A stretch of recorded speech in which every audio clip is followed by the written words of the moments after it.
किसी गांव में धनी राम नाम का व्यक्ति रहता था। धन के नाम पर उसके पास फूटी कौड़ी नहीं थी।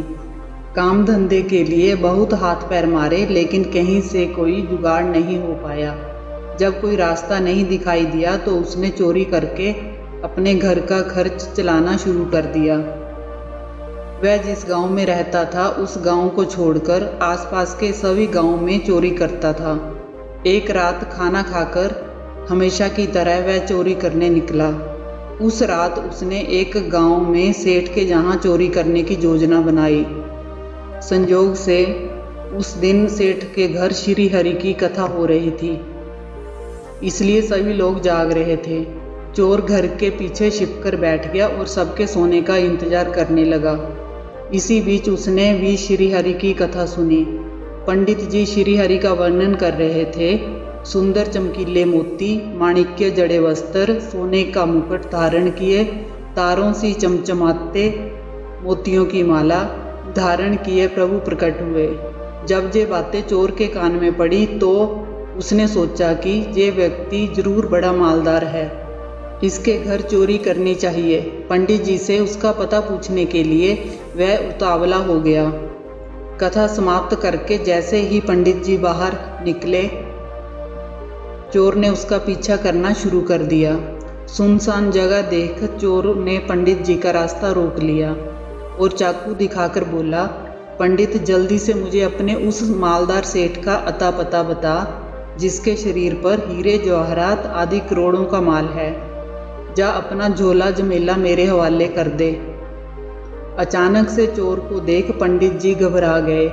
कोई रास्ता ना देख पंडित जी बोले, भाई वो व्यक्ति जमुना के किनारे के जंगलों में रहता है, गायें चराता है और बांसुरी बजाता है। इतना सुनकर चोर ने अपना रास्ता बदल दिया और उस अनजान व्यक्ति की खोज में निकल पड़ा। उसके दिमाग में पंडित जी की बताई छवि बैठ चुकी थी। बहुत दिनों तक जमुना के जंगलों में वह चोर भटकता रहा, लेकिन वैसा उसे कोई व्यक्ति दिखाई नहीं दिया।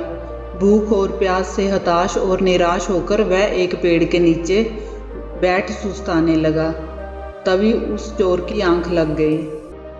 उसे एक सपना आया जिसमें उसने उसी व्यक्ति को देखा जिसके बारे में पंडित जी ने बताया था।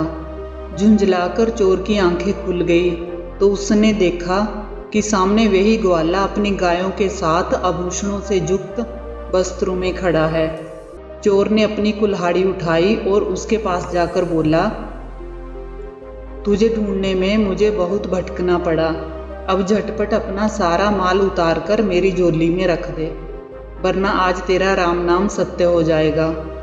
श्री कृष्ण ने मुस्कुराते हुए कहा, भाई उस पेड़ के नीचे मैंने इससे भी ज्यादा माल गाड़ रखा है, तुझे जितना चाहिए ले जाओ।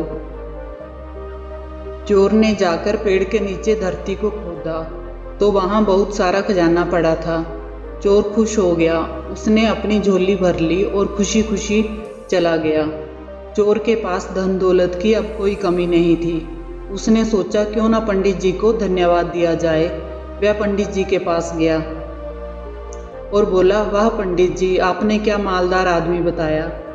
एक बार में ही मेरी सारी दरिद्रता दूर हो गई।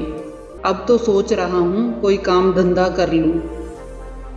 ये सुनकर पंडित जी बोले, बेवकूफ, वो कोई आदमी नहीं, साक्षात भगवान श्री कृष्ण थे। चल मुझे भी उनसे मिलवा। चोर पंडित जी को जमुना के जंगलों में ले गया। प्रभु वहीं गायें चरा रहे थे।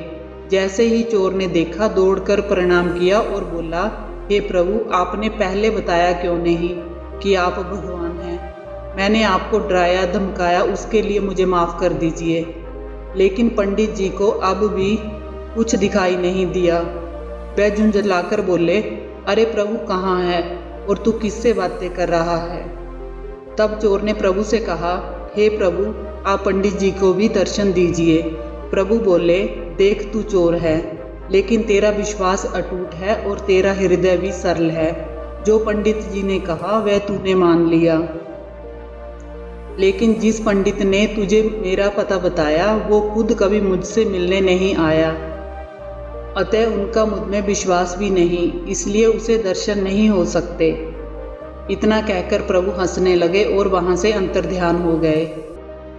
जिस तरह विश्वास से पंडित जी के कहने पर चोर ने भरोसा कर लिया और ईश्वर के दर्शन उसे हो गए, लेकिन विश्वास नहीं होने के कारण पंडित जी को कोई लाभ नहीं हुआ, उसी तरह हम भी शास्त्रों और महापुरुषों के वचनों का विवेक पूर्वक पालन करना शुरू कर दें तो ऐसा कोई कारण नहीं कि हमें लाभ ना हो।